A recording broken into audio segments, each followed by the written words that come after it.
लगातार टीवी9 भारतवर्ष आपको दिखा रहा है दावोस में राष्ट्रपति ट्रंप का संबोधन। ग्रीनलैंड गोल्डन डोम के लिए जरूरी है। अमेरिका का ड्रीम प्रोजेक्ट है, ट्रंप का ड्रीम प्रोजेक्ट है गोल्डन डोम, ताकि अमेरिका की रक्षा की जा सके। और गोल्डन डोम के लिए ग्रीनलैंड चाहिए ही। कनाडा यूएस की वजह से बचा हुआ है, यह कहा ट्रंप ने। नेटो अमेरिका की वजह से सलामत। कह रहे हैं नेटो एहसान फरामोश है, हमने नेटो को बहुत कुछ दिया और नेटो ने बदले में अमेरिका को कुछ नहीं दिया। बहुत कुछ बोला है ट्रंप ने, एक एक बात आपको टीवी9 बताएगा। नीचे आप ब्रेकिंग न्यूज पर भी नजर रखिएगा। लेकिन ग्रीनलैंड बहुत ज्यादा सुर्खियों में। एक छोटा सा देश जिसके पास ना अपनी आर्मी है, ना नेवी है, ना वायुसेना है। मात्र 57,000 लोगों की जनसंख्या है। 80% इलाका बर्फ में डूबा हुआ है। इतना कमजोर देश इस वक्त सुपर पावर अमेरिका की नजर पर एकदम बैठा हुआ है। अमेरिका उस पर नजर गड़ाए बैठा है। ग्रीनलैंड का रक्षक डेनमार्क भी अमेरिका के सामने जंग में चंद मिनटों तक ही टिक सकता है। हां, डेनमार्क को नेटो देशों का समर्थन जरूर हासिल है और कई देश अब ग्रीनलैंड में सेना भेज रहे हैं। ऐसे में अमेरिका अगर मिलिट्री ऑपरेशन की शुरुआत करता है तो ट्रंप की स्ट्रैटेजी क्या होगी?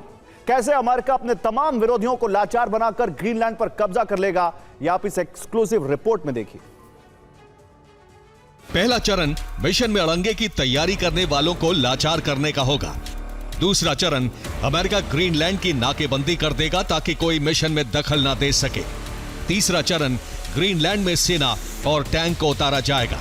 चौथा चरण ग्रीनलैंड की जमीन से लेकर समंदर के भीतर तक सख्त पहरा लग जाएगा। अमेरिका के ये फाइटर जेट ग्रीनलैंड को हर तरफ से घेर कर पूरे इलाके को सील कर देंगे। ग्रीनलैंड के आसपास के इलाके को नो फ्लाई जोन बना दिया जाएगा और अगर किसी ने फाइटर जेट भेजने की जरूरत की तो उसे अमेरिकी फाइटर जेट नष्ट कर देंगे। तो ट्रंप ग्रीनलैंड पर कब्जे के लिए क्या दलीलें दे रहे हैं, ये समझिए। ग्रीनलैंड अमेरिका और यूरोप के बीच में है, इसलिए यहां अगर किसी का कब्जा होता है तो अमेरिका और यूरोप दोनों के लिए खतरा बढ़ जाएगा। ग्रीनलैंड से अमेरिका पर मिसाइल हमला करना बेहद आसान है क्योंकि यह अमेरिका के करीब है। यूरोप से भी ग्रीनलैंड का मिसाइल रूट बेहद कम है। ग्रीनलैंड और अमेरिका के बीच कम दूरी को ही ट्रंप खतरा मानते हैं। रूस के ओलेनिया गुबा नेवल बेस से ग्रीनलैंड की तरफ अक्सर बॉम्बर उड़ान भरते हैं। इससे ग्रीनलैंड पर रूस के लिए हमला बेहद आसान है। रूस ग्रीनलैंड पर मौजूद अमेरिकी बेस या कब्जे के लिए न्यूक्लियर बॉम्बर से प्रहार कर सकता है। ओलेनिया के नेवल बेस से भी ग्रीनलैंड पर हमले का खतरा है। ओलेनिया गुबा नेवल बेस पर रूस ने 50 से अधिक बेस को एक्टिव कर लिया है। यहां इलेक्ट्रॉनिक जैमिंग सिस्टम की तैनाती है।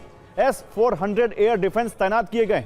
अमेरिका को लगता है कि युद्ध के समय रूसी कवच को भेदना मुश्किल होगा और ग्रीनलैंड के करीब तक अमेरिकी सेना की हर कोशिश को नाकाम कर सकता है। रूस या चीन के दखल को रोकने के लिए अमेरिकी नौसेना यू गैप को सील कर देगी।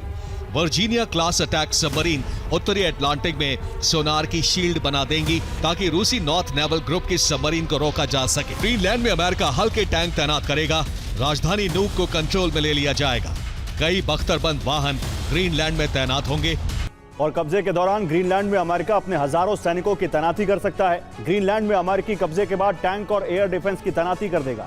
कब्जा मिशन के दौरान ग्रीनलैंड के आसपास आसमान में विमानों का पहरा रहेगा, तो वही समुद्र में यूएस नेवी की निगरानी रहेगी। अमेरिका ग्रीनलैंड की नाकाबंदी करके संपूर्ण कब्जे का ऐलान कर देगा।